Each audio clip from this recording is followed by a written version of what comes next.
Hello dear NEET aspirants, जितने भी बच्चे उड़ीसा से बिलोंग करते हैं उनकी नोटिफिकेशन रजिस्ट्रेशन के लिए निकल चुकी है उड़ीसा बोर्ड से।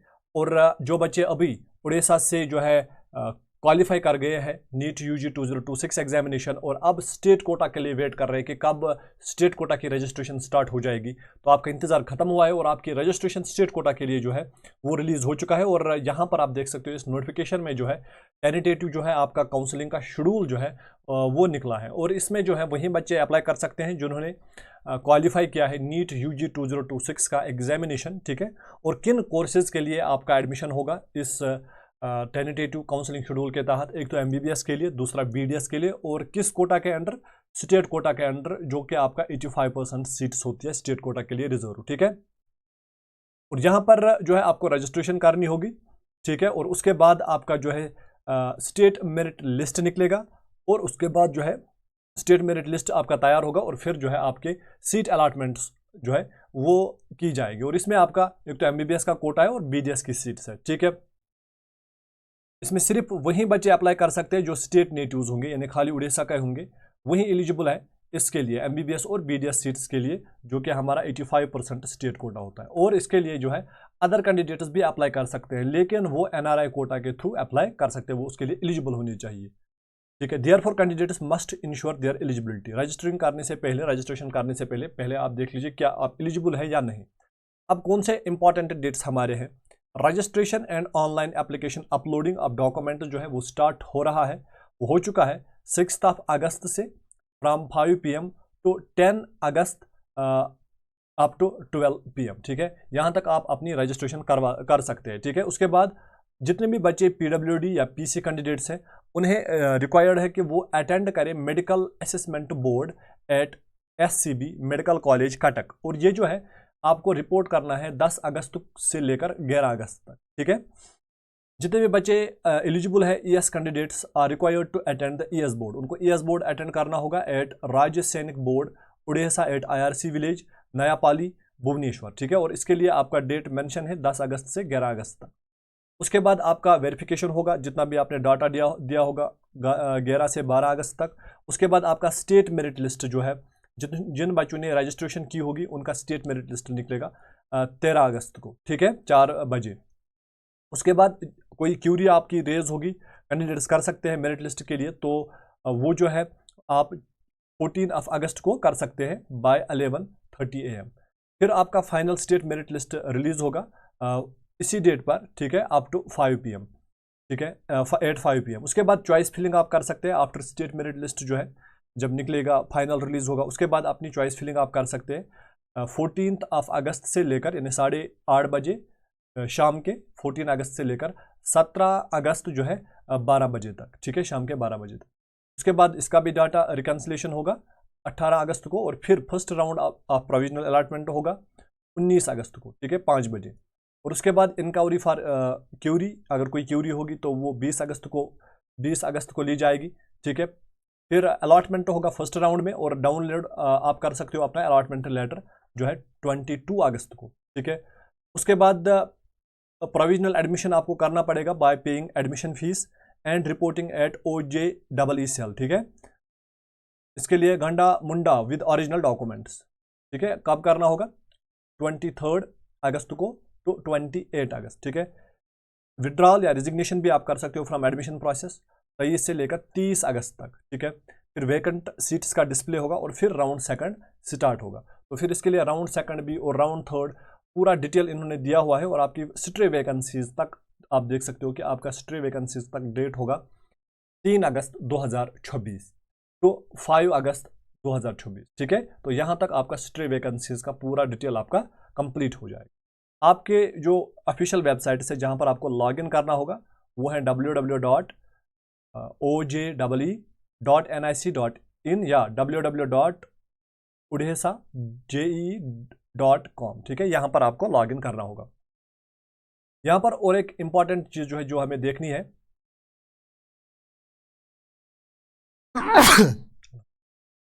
इसके बाद ब्राउचर आपका, ठीक है, जिसमें कुछ इंपॉर्टेंट पॉइंट्स होंगे और जो आपको नोट करने होंगे, ठीक है, ब्राउचर के अकॉर्डिंग। तो ब्राउचर को हम देख लेते हैं।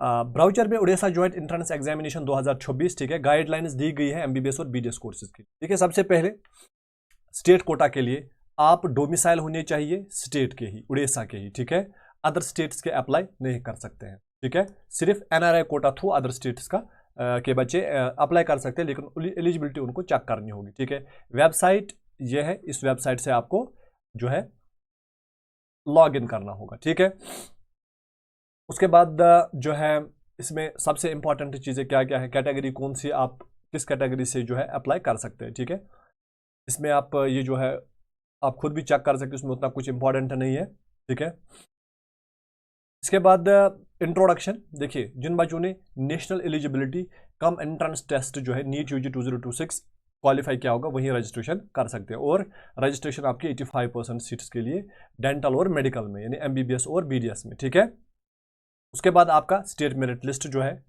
जिन बच्चों ने रजिस्ट्रेशन की होगी उनका स्टेट मेरिट लिस्ट निकलेगा। उसके बाद अपनी प्रेफरेंसेस आप फिल कर सकते हो। ठीक है, अब कौन एलिजिबिलिटी हमारी क्या है, आप 17 साल के होने चाहिए 31/12/2026 इस डेट तक। ठीक है, there will be no upper age limit, upper age limit कोई भी नहीं है इसमें। Candidates must be permanent natives, आप उड़ीसा के होने चाहिए, या children of all India civil services service officers, जिन्होंने स्टेट जो सर्व कर रहे होंगे, serving in state of Orissa cadre. ठीक है, must have passed the qualifying examination, यानी 10+2 और इक्विवेलेंट विद सब्जेक्ट्स, आपने ये एग्जामिनेशन जो है 10+2 आपने इन सब्जेक्ट्स में किया होना चाहिए, फिजिक्स, केमिस्ट्री, बायोलॉजी या बायोटेक्नोलॉजी, और along with English, even as additional subjects after passing class 12th from duly recognized boards by the concerned government. The minimum qualifying mark for different category of candidates, different categories के लिए आपके पास कितने minimum marks होने चाहिए 10+2 में। देखिए, अगर आप जनरल कैटेगरी से है तो आपके 50% मार्क्स होने चाहिए। ठीक है, अगर आप फिजिकली चैलेंज्ड है, PWBD general category 45%, scheduled tribe scheduled caste के लिए 40%, socially and educational backward SCBC के लिए 50%, और person with bench mark disability of SC ST SCBC तो 40%, general GE EWS economically weaker section के लिए 50%, GE EWS PWBD के लिए 45%। ठीक है, और ये चीज़ इसमें इंपॉर्टेंट है। बाकी NRI के लिए ये इंपॉर्टेंट डिटेल्स जहाँ पर है ये आप चेक कर सकते हैं। उसके बाद रिजर्वेशन का आप देख सकते हो कि आपकी स्टेट में किस कैटेगरी के लिए कौन सी रिजर्वेशन है। शेड्यूल्ड ट्राइब के लिए 22.5%, शेड्यूल्ड कास्ट के लिए 16.25%, SCBC के लिए 11.25%, person with bench mark disability के लिए 5%, और एक्स सर्विसमैन के लिए 3%, ग्रीन कार्ड होल्डर्स के लिए 5%, स्टेट गवर्नमेंट स्कूल्स के लिए 15%। ठीक है, shall be horizontal covering all vertical reservation as well as unreserved groups, EWS के लिए 10% रिजर्वेशन। ठीक है, अब यहाँ पर इंपॉर्टेंट नोट क्या है, ST SC और SEBC कैंडिडेट जो है इन्हें प्रोड्यूस करनी है अपनी कास्ट या SEBC certificate from Orissa state. ठीक है, तो उनको रिजर्वेशन मिल सकती है।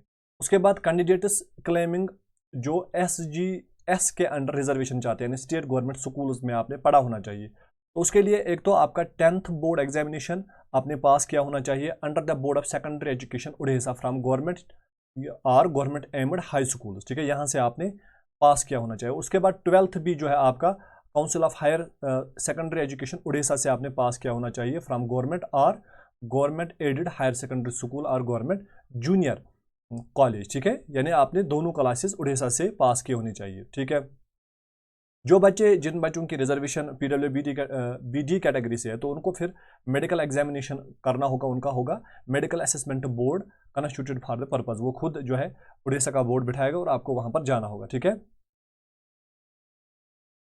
उसके बाद इंपॉर्टेंट पॉइंट कि candidates claiming reservation under green card, जो बच्चे ग्रीन कार्ड के अंडर रिजर्वेशन पाना चाहते हैं, must be permanent natives of Orissa, आप वहीं के होने चाहिए, and shall have to produce, आपको ओरिजिनल ग्रीन कार्ड प्रोड्यूस करना होगा अपने पेरेंट्स का, issued by the government of Orissa, वो किसने इशू किया होना चाहिए, उड़ीसा ने, लेकिन they must not have taken the privilege of it before, इससे पहले अगर उन्होंने इसका मतलब जो है यूज़ किया होगा तो दूसरी बार वो यूज़ नहीं कर सकते, फर्स्ट टाइम आपको इसके लिए यूज़ करना होगा। The date of birth and name in the card, जो ग्रीन कार्ड पर आपका डेट ऑफ बर्थ नेम होना चाहिए वो एग्जैक्टली आपके HSC यानी हायर सेकेंडरी सर्टिफिकेट जो आपकी है उसमें भी वही एग्जैक्ट नेम और डेट ऑफ बर्थ होनी चाहिए। अगर मिसमैच होगा तो आपकी जो है रिजर्वेशन जो है वो कैंसिल की जाएगी। ठीक है, ठीक है। बाकी आपको ये चीज़ पता ही है कि अगर आप EWS कैटेगरी से रिजर्वेशन चाहते हैं, such candidates have to produce EWS certificate, ठीक है। इनकम एंड एसेट सर्टिफिकेट कहाँ से आप वो इशू होगी? तहसीलदार और एडिशनल तहसीलदार से। And the certificate must be issued for 2025-26 financial year. इस ईयर की आपकी होनी चाहिए 2025-26 फाइनेंशियल ईयर की, ठीक है। और एक इंपॉर्टेंट पॉइंट, अगर आपकी रिजर्वेशन में बच्चे पाए नहीं गए, मतलब उतने नंबर ऑफ स्टूडेंट्स नहीं थे जिनको जितनी आपकी रिजर्वेशन थी, तो वो सीट्स ओपन मेरिट को जाएगी, ठीक है। चाहे SC की बात करेंगे, ST की बात करें, ठीक है। अब और इंपॉर्टेंट पॉइंट, कौन कौन से डॉक्यूमेंट्स आपको रिक्वायर्ड है। सबसे पहला आपका जो है क्लास 10th की सर्टिफिकेट, जिससे आपकी डेट ऑफ बर्थ की वेरिफिकेशन होगी। क्लास 12th का मार्कशीट, क्लास 12th की सर्टिफिकेट, नीट 2026 का रैंक कार्ड यानी स्कोर कार्ड, फोटोग्राफ अपना, ठीक है। डोमिसाइल सर्टिफिकेट, जिसे नेटिविटी सर्टिफिकेट भी कहा जाता है, ठीक है, रेजिडेंस सर्टिफिकेट।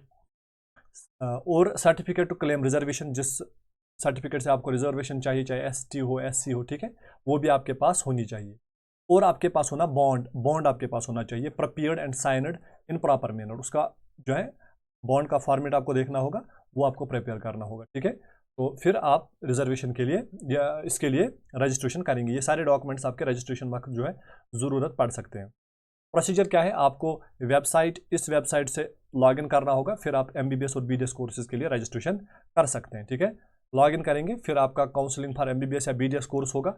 अकॉर्डिंगली आप न्यू कैंडिडेट रजिस्ट्रेशन पर करेंगे क्लिक, उसके बाद आप आई एग्री करेंगे, फिर अपनी पर्सनल डिटेल्स देंगे, चाहे वो नीट की एप्लीकेशन नंबर हो, कैंडिडेट नेम हो, DOB हो, जेंडर हो, सिक्योरिटी पिन हो, क्लिक और सबमिट, ये चीज़ें करेंगे। एक्यूरेट अपनी DOB और बाकी चीज़ें दोगे। मोबाइल नंबर आपको फिलअप करना है, ईमेल ID देना है, ठीक है। फिर आपको पेमेंट करना है, वो सारी चीज़ आप करेंगे, ये आपको वहाँ से पता चलेगा। अब इसमें जो है इंपॉर्टेंट चीज़ वो क्या है? देखिए, जो बच्चे, अब जब आप प्रेफरेंस PML आपका आएगा, उसके बाद अपनी प्रेफरेंसेस आप फिलअप करोगे, जो उसके बाद अपना प्रेफरेंस आप लॉक भी कर सकते हो। अगर कोई बच्चा जो है, if the choice is not locked, आपने अपनी चॉइस लॉक नहीं की है किसी भी रीज़न से, it will be locked automatically, यानी जो भी प्रेफरेंसेस आपने दी होगी वो खुद ब खुद जो है ऑटोमेटिकली लॉक हो जाएगी। एक अच्छा पॉइंट है, आप अगर लॉक करना भूल गए तो वो खुद ऑटोमेटिकली लॉक हो जाएगा, ठीक है। वंस जो है लॉकड, अगर आपने अपनी प्रेफरेंसेस लॉक की तो उसके बाद आप चेंज नहीं कर सकते, ठीक है। जो भी यूज़र ID आपका आएगा और पासवर्ड, उसी से आपको रजिस्ट्रेशन करनी होगी, ठीक है, जो आपने रजिस्ट्रेशन के वक्त भरी है, ठीक है। उसके बाद आपका अलॉटमेंट लेटर आएगा और आपको फिजिकली रिपोर्ट करना होगा at the office of the Orissa entrance examination OJEE at Gandamunda Bhubaneswar, ठीक है, ऑन द नोटिफाइड डेट। आपको डेट दिया जाएगा जब आपको सीट अलॉट होगी कि आपको यहाँ पर जो है Orissa joint entrance examination Gandamunda Bhubaneswar पर रिपोर्ट करना है, ठीक है। और डेट भी दिया जाएगा और टाइम भी, ठीक है। वहाँ पर आपको अपने डॉक्यूमेंट्स और एडमिशन फीस ले जाना है, और वहीं पर आप जो है फ्रीज या फ्लोट का भी ऑप्शन वहाँ पर आपको चुनना होगा, ठीक है। अगर आपको सीट मिली राउंड 1 में, फिर आप चाहते हैं कि मैं यही इसी सीट पर जो है एडमिशन करूँ, तो आप फ्रीज कर सकते हैं। अगर आप चाहते हैं नहीं मैं सेकंड राउंड में जाऊँ, तो आप फ्लोट भी कर सकते हैं, ठीक है। कैंडिडेट को डिपॉजिट करने होंगे अपने सारे college leaving certificate, school leaving certificate, ठीक है, और provisional admission letter and will be issued, और फिर आपका प्रोविजनल एडमिशन लेटर आपको इशू होगा, वो आपको कॉलेज में भरना होगा, ठीक है। और उसके बाद इंपॉर्टेंट पॉइंट जो है इसमें हमारा, दैट इज काउंसलिंग का जो हमारे पास इन्होंने दिया है। देखिए, सबसे पहले इसमें इंपॉर्टेंट पॉइंट कि अगर आपका एडमिशन होता है, ठीक है, the fees to be deposited, आपको कौन सा फी भरना होगा? गवर्नमेंट मेडिकल और डेंटल कॉलेजेस के लिए आपका फीस जो है 37,950 रहेगा पर एनम, ठीक है। उसके बाद hostel and additional fees as prescribed by concern university, वो अलग से लिया जाएगा, ठीक है। अगर आपका एडमिशन प्राइवेट मेडिकल कॉलेज में होता है, for example hitech MCH Bhubaneswar में, तो आपका जो पर एनम फी रहेगा 11,56,000। हाईटेक MCH रूरकली में आपका 8,54,000 रहेगा। DRIEMS institute of health science and hospital, यहाँ पर आपका 9,08,000 रहेगा, ठीक है, पर एनम। The fees to be deposited for private hitech dental colleges is 3 lakh. Private hitech dental college का आपका पर एनम फी रहेगा 3 लाख का, ठीक है। NRI कैंडिडेट्स हैव टू पे 4 times of the above fees in private college. जो NRI कैंडिडेट्स हैं उनको इसका 4 टाइम्स भरना होगा। फॉर एग्जाम्पल यहाँ पर 3 है, तो यहाँ पर आपको 9 लाख का पेमेंट करना होगा, और इसी तरीके से आप यहाँ पर भी इसको मल्टीप्लाई करोगे 4 के साथ, ठीक है। यहाँ पर 12 लाख आपको भरना होगा, ठीक है, 4 टाइम्स 12 लाख, ठीक है। यूनिवर्सिटी रजिस्ट्रेशन फीस अलग से 3500। फिर आपका एग्जीक्यूशन बॉन्ड, वो चीज़ें आपको देखनी होगी, ठीक है। अब आपका online flow of the MBBS BDS counselling. देखिए आपने क्या किया, आप इस वेबसाइट पे गए oje.nic.in, यहाँ पर आपने रजिस्ट्रेशन की, ठीक है। रजिस्ट्रेशन करने के बाद जो है आपने पेमेंट ऑफ फीस किया, उसके बाद अपना रजिस्ट्रेशन एंड सिक्योरिटी डिपॉजिट आपने भर लिया, उसके बाद आपका स्टेट मेरिट लिस्ट आएगा, ठीक है। फिर आप अपनी चॉइसेस फिलअप करोगे, लॉक करोगे, मॉडिफाई कर सकते हो, लेकिन मॉडिफाई करने के बाद आप लॉक करोगे, लॉक करने के बाद आप मॉडिफाई नहीं कर सकते। उसके बाद आपकी रिजल्ट की प्रोसेसिंग हो जाएगी। उसके बाद क्या होगा, फर्स्ट राउंड सीट की अलॉटमेंट हो जाएगी, ठीक है। और यहाँ पर 2 ऑप्शन होंगे, या तो आपको सीट अलॉट नहीं होगी या तो होगी। अगर आपको सीट अलॉट नहीं हुई तो आपको क्या करना है, आफ्टर द राउंड 1 एंड्स आपको फिर से रजिस्ट्रेशन करनी होगी राउंड 2 के लिए। लेकिन उन बच्चों को, जिन बच्चों ने राउंड 1 में हिस्सा नहीं लिया होगा, वो रजिस्ट्रेशन कर सकते, उनको नए से रजिस्ट्रेशन करनी होगी राउंड 2 के लिए, ठीक है। And withdrawal candidates of round 1 are eligible, ठीक है। और जिन बच्चों ने राउंड 1 से विड्रॉ किया होगा उन्हें भी फ्रेश रजिस्ट्रेशन करनी होगी। लेकिन जिन बच्चों की सीट अलॉटमेंट राउंड 1 में नहीं हुई होगी, उनको राउंड 2 के लिए फिर से रजिस्ट्रेशन नहीं करनी होगी, ठीक है। जिन बच्चों की अलॉटमेंट सीट 1 में राउंड 1 में नहीं होगी, उनको फिर से रजिस्ट्रेशन करने की ज़रूरत नहीं है। हाँ, जिन बच्चों ने फर्स्ट राउंड में टेक पार्ट नहीं किया होगा, उन्हें सेकंड राउंड के लिए फ्रेश रजिस्ट्रेशन करनी होगी। और जिन बच्चों ने विड्रॉ किया होगा फर्स्ट राउंड से, उनको भी फ्रेश रजिस्ट्रेशन करनी होगी। अब अगर आपको सीट मिलती है, आपके पास 2 ऑप्शन बचते हैं। पहला नंबर फर्स्ट आपको क्या करना होगा, आपको रिपोर्ट करना होगा OJEE ऑफिस। वहाँ पर 2 चीज़ें आप कर सकते हो, या तो आप फ्री एग्जिट कर सकते हो, ठीक है। या अगर आपने यस किया, यानी विलिंगनेस फॉर अपग्रेडेशन, या तो आप फ्लोट के लिए गए या आप फ्रीज के लिए भी जा सकते हैं। Willingness for upgradation to round 2, मैं राउंड 2 के लिए जाऊँगा, मुझे वहाँ पर अच्छा कॉलेज मिलेगा, इफ फ्लोट, ठीक है, वो भी कर सकते हैं। या आप फ्रीज भी कर सकते हैं, डायरेक्टली आपको अलॉट हुआ तो आप अलॉटेड सीट पर जाओगे, ठीक है। या आप फ्री एग्जिट कर सकते हो, जो आपको कॉलेज मिला आप यहाँ से फ्री एग्जिट कर सकते हैं, ठीक है। अगर आपने फ्लोट का ऑप्शन चुना, या आपने फिर से रजिस्ट्रेशन की, या आपको सीट नहीं मिली, ठीक है, आप राउंड 2 में गए, फिर से इसके रजिस्ट्रेशन चॉइस फिलिंग आपको फिर से करनी होगी। और reported candidates no choice fill required, ठीक है। उसके बाद सेकंड राउंड की सीट्स अलॉट हो जाएंगी, ठीक है। और इसी तरीके से फिर आप, अगर आपको यहाँ पर सीट जो है नहीं मिलती है, या अगर मिलती है, candidates is eligible participate in further round, वो फर्दर राउंड्स के लिए जा सकता है और एग्जिट भी कर सकता है। इफ अपग्रेडेड, अगर आपने पहले राउंड में अपग्रेड लिया होगा, देन कैंडिडेट मस्ट रिलीव, तो आपको राउंड 1 की सीट रिलीव करनी होगी, आप वापस राउंड 1 में नहीं जा सकते। हाँ, अगर आपको सीट यहाँ पर नहीं मिलती है तो आप राउंड 1 की सीट जो है वो पकड़ सकते हैं। लेकिन अगर आपको राउंड 2 में सीट मिली तो आप राउंड 1 में नहीं जा सकते, वो सीट आपको ऑटोमेटिकली वो आपसे जो है ली जाएगी और वो दूसरे स्टूडेंट को दी जाएगी, और आप राउंड 2 की अलॉटेड कॉलेज जो सीट है वहाँ पर आपको एडमिशन करना होगा। या अगर आप राउंड 3 के लिए भी जा सकते हैं, वो भी आप कर सकते हैं। Seat allotted in round 2 but not reported, not joined, can participate in round 3, ठीक है। Report to OGE cell if required, अगर यहाँ पर आपको रिपोर्ट करना होगा फॉर कंप्लीट एडमिशन फॉर्मेलिटीज, ठीक है। विलिंगनेस टू राउंड 3, फिर अगर आप राउंड 3 के लिए जाना चाहते हो अपग्रेडेशन के लिए, वो भी कर सकते हैं, ठीक है। यहाँ पर फ्रेश रजिस्ट्रेशन करनी होगी, चॉइस फिलिंग करनी होगी for round 3। Round 2 choices will be treated as null, यानी फिर से रजिस्ट्रेशन, फिर से प्रेफरेंस भरनी होगी, ठीक है। फॉर रिपोर्टेड कैंडिडेट, जो रिपोर्टेड कैंडिडेट्स हैं, नो चॉइस फिल रिक्वायर्ड, उन्हें चॉइस फिल करने की जरूरत नहीं है। फिर राउंड 3 में एलिजिबल फॉर स्ट्रे वैकेंसीज के लिए हो सकते हो, अगर आपको सीट नहीं मिलती है, ठीक है। अगर आपको सीट मिल गई एंड डजंट ज्वाइन, आपने ज्वाइन नहीं किया, तो आप एग्जिट कर सकते हैं और आपका फी जो है वो फॉर फीचर हो जाएगा, ठीक है, आपको फीस वापस नहीं मिलेगा एंड एलिमिनेशन होगा आपका फर्दर काउंसलिंग के राउंड से। अगर आप रिपोर्ट आपने किया OJEE ऑफिस में, कंप्लीट एडमिशन फॉर्मेलिटीज, ठीक है।